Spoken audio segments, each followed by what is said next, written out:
আমার বাবা freedom fighter. আমার সন্তান যদি রাজনীতি না করে তাহলে ভবিষ্যতে রাজনীতি করবে কারা? ইদানিং আমাকে নিয়ে হলুদ সাংবাদিকতার ছড়াছড়ি। আমি নাকি বলেছি আমার ছেলেকে ভোট না দিলে এলাকার উন্নয়ন হবে না।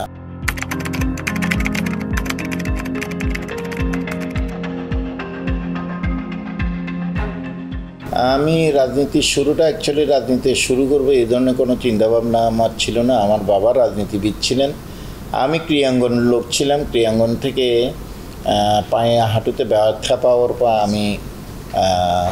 আমি ব্যবসায়িক জগতে ফিরে যাই। আমার বাবা তখন আমাদের নেতা ওবায়দুল কাদের সাহেব ক্রিয়ামন্ত্রী ছিলেন। ওনার সাথে আমার বাবার মিস আন্ডারস্ট্যান্ডিংয়ের কারণে আমি রাজনীতিতে ফেরত আসি। রাজনীতিতে আসার পর আমি রাজনীতি শুরু করি এবং স্বতন্ত্র ভোটে আমি 2001 সালে আমার নেতা জনাব ওবায়দুল কাদের এবং বিএনপির নেতা মওদুদ সাহেবের এগেইনস্টে আমি ভোট করি।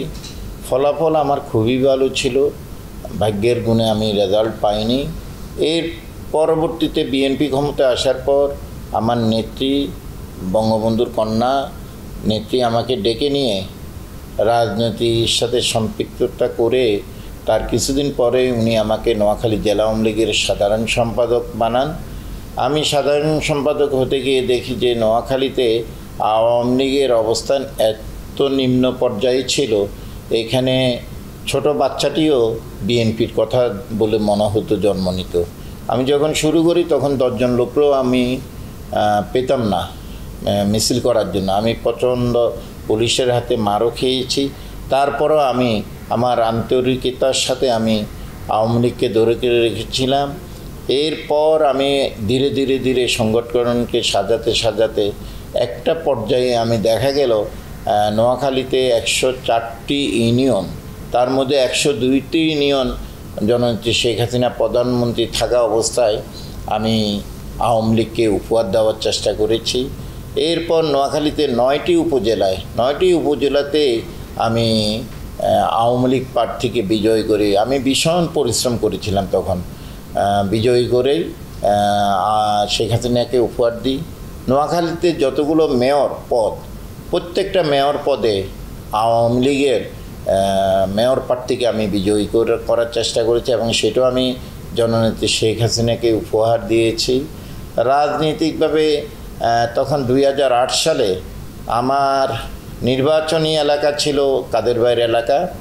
তারপরেও জননেত্রী শেখ হাসিনা এবং আমার নেতা ওবায়দুল কাদেরের নির্দেশে আমি নোয়াখালী 4 তথাকথিত সদর সুবর্ণচরে আমাকে জাতীয় নির্বাচন করার জন্য বলা হয়। আমি সেই নির্দেশ মোতাবেক নোয়াখালী 4 থেকে আমি ভোট করি। ভোট করার পর আমি বিজয়ী হই।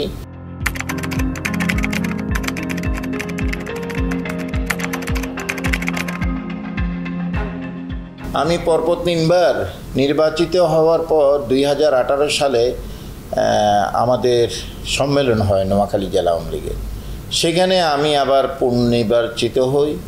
আমাদের বর্তমান সভাপতি, ওনাকে অনেকটা আমি নিজ চেষ্টায় ওনাকে সভাপতি করার জন্য মাননীয় আমাদের নেত্রীর ওনার গ্রিন সিগন্যালের মাধ্যমে আমরা 2 জন হই। কিন্তু কমিটি দেওয়ার আগে আমাদের দুঃখের বিষয় হলো যে আমাদের মির্জা কাদের, আমাদের ওবায়দুল কাদের ভাই, আমাদের নেতার ভাই হঠাৎ ফেসবুকে বিভিন্নভাবে আমাকে কটূক্তি করেন। বিভিন্ন ইঙ্গিত ইশারায় উনি আমাকে নিম্ন পর্যায়ের কথাবার্তা বলেন। বলার পর নেত্রী আবার সম্মেলনের ডেট দেন। সেই সম্মেলনে আমি আর অ্যাটেন্ড করি না, কারণ আমার মনে ক্ষোভ ছিল, দুঃখ ছিল। এরপর নতুন কমিটি করা হলো, কিন্তু আজ পর্যন্ত এই কমিটির ঠিকানা বা এই কমিটির কোনো কার্যক্রম এখনও পাইনি। এই কমিটি এখনও পাশও করেনি। তারপরও আমি গত নির্বাচনে জানতে পেরেছি যে আমাকে নমিনেশন দেওয়া হবে না। সবাই মিলে চেষ্টা করেছেন, তবে আমার নেত্রী আমাকে উনি আমার অভাবটা অনুভব করেছেন, উনি আমাকে আবার নমিনেশন দিয়েছেন। আমি প্রায় 84,000 ভোটে আওয়ামী লীগের বিদ্রোহী ভোটের বিরুদ্ধে আমি ভোটে বিজয়ী হই। তখনকার ভোটের কার্যক্রম আমাদের নোয়াখালী জেলা আওয়ামী লীগের সকল নেতৃবৃন্দ এবং আমাদের বর্তমান সভাপতি উনি সরাসরি নৌকার বিরুদ্ধে ভোট করেন, ভোট করে আমাকে হারানোর চেষ্টা করেন। উনি আওয়ামী লীগ ত্যাগী নেতাদের কর্মীদের কারণে আমি জিতে যাই। এখন উপজেলা ভোট এসেছে, উপজেলা ভোটে আমাদের দল একটা সিদ্ধান্ত নিয়েছে প্রথম থেকেই যে কোনো মার্কা থাকবে না, এখানে যে কেউ ভোট করতে পারবে। তো সেই মোতাবেক আমি লোকাল নেতাকর্মীদের চাপে আমি আমার ছেলেকে ভোটের জন্য প্রস্তুতি নিতে বলি। প্রায় 2 মাস আগ থেকে সেই প্রস্তুতি নিতে নিতে আজকে এমন এক পর্যায়ে এসেছে যে নোয়াখালী সুবর্ণচরের আওয়ামী লীগের প্রবীণ নবীন এবং সবাই এখন শাবাব চৌধুরীর প্রাণের স্পন্দন হয়ে গেছে। এখন সেখানে হঠাৎ করে আসলো দলীয় সিদ্ধান্ত যে এমপি মন্ত্রীর পুত্ররা ভোট করতে পারবে না। আমার একটা প্রশ্ন আজকে এখানে কাউকেই না, এই প্রশ্নটা আমাকে। তাহলে আমি মুক্তিযোদ্ধার সন্তান, আমার বাবা ফ্রিডম ফাইটার, আমার সন্তান যদি রাজনীতি না করে তাহলে ভবিষ্যতে রাজনীতি করবে কারা? রাজাকারের সন্তানরাই কি আওয়ামী লীগকে গ্রাস করে তারাই নেতৃত্ব দিবে আগামী প্রজন্মে? আমার আরেকটি প্রশ্ন, এই যে আজকে নোয়াখালীতে ছাত্রলীগ করা হয়েছে, ছাত্রলীগের কমিটি দেওয়া হয়েছে, ছাত্রলীগের সভাপতি আরাফাত তার বাবা হলেন জামাতের সক্রিয় কর্মী আর তার মা হলো জামাতের রোকন। আচ্ছা, যাকে সাধারণ সম্পাদক করা হয়েছে সে যে বাড়িতে থাকে সম্পূর্ণ বাড়ি বিএনপি ঘাঁটা, তার চাচাতো ভাইয়েরা আপন আত্মীয় স্বজন সবাই ছাত্রদল বিএনপি যুবদলের সাথে জড়িত। এরাই কি আগামী দিনে নেতৃত্ব দিবে? এরাই কি শেখ হাসিনার পর নতুন প্রজন্মের ধারা হবে? এই আমরা যারা আওয়ামী লীগের এমপি মন্ত্রী, তাদের ছেলে সন্তানরা কি রাজনীতি করতে পারবে না? তারা কি সংবিধানের বাইরে? তারা কি সংবিধানের আওতায় থাকবে না? তাহলে বাংলাদেশ কোথায় যাচ্ছে? আমার প্রশ্ন এখানে। 22 তারিখ পর্যন্ত আমি আমার সাংগঠনিক সম্পাদককে বলেছি আমি সেলিম ভাইয়ের বিচার চেয়েছি।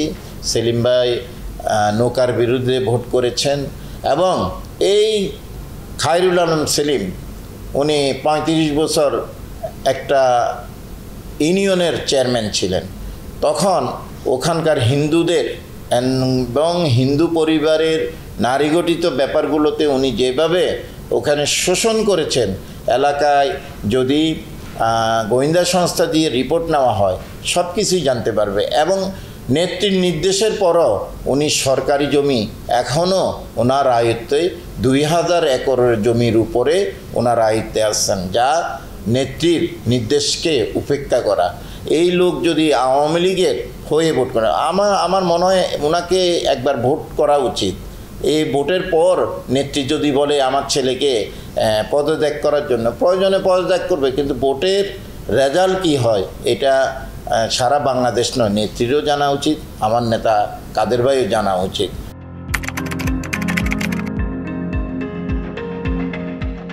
ইদানিং আমাকে নিয়ে হলুদ সাংবাদিকতার ছড়াছড়ি বলা হচ্ছে, আমি কোথাও 40 সেকেন্ডের কোথাও কি বলছে যে আমি নাকি বলেছি আমার ছেলেকে ভোট না দিলে এই এলাকার উন্নয়ন হবে না। আমি সরাসরি বলতে চাই, এই শব্দটা কোন লিঙ্কের মধ্যে এসেছে, কোন কথার মাধ্যমে এসেছে আমি জানি না, তবে এইটুকু বলতে পারি তার কিছুদিন আগে আমি জাতীয় নির্বাচন করেছিলাম।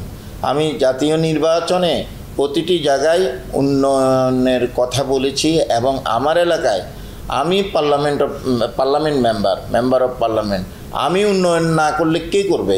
আর যারা এগুলা ছড়াচ্ছেন শুধু বিভ্রান্ত করছেন। আমার এলাকা আমার প্রাণের স্পন্দন, আমার এলাকার মানুষ আমার হৃদয়ের সাথে জড়িত। আমি 4 বারের এমপি এবং আমার এলাকায় যে উন্নয়ন হয়েছে শেখ হাসিনার কারণে এবং নেত্রীর কারণে, আমি মনে করি বাংলাদেশের কোনো এলাকায় এত উন্নয়ন হয়নি। এবং আগামী 5 বছরের জন্য এমপি হয়েছি। আমার ছেলে জিতবে কি জিতবে না সেটা বড় কথা, কিন্তু আমার প্রতিটি জায়গায় আমি যেহেতু মেম্বার অফ পার্লামেন্ট, আমি অবশ্যই উন্নয়ন করে যাব। জয় বাংলা, জয় বঙ্গবন্ধু।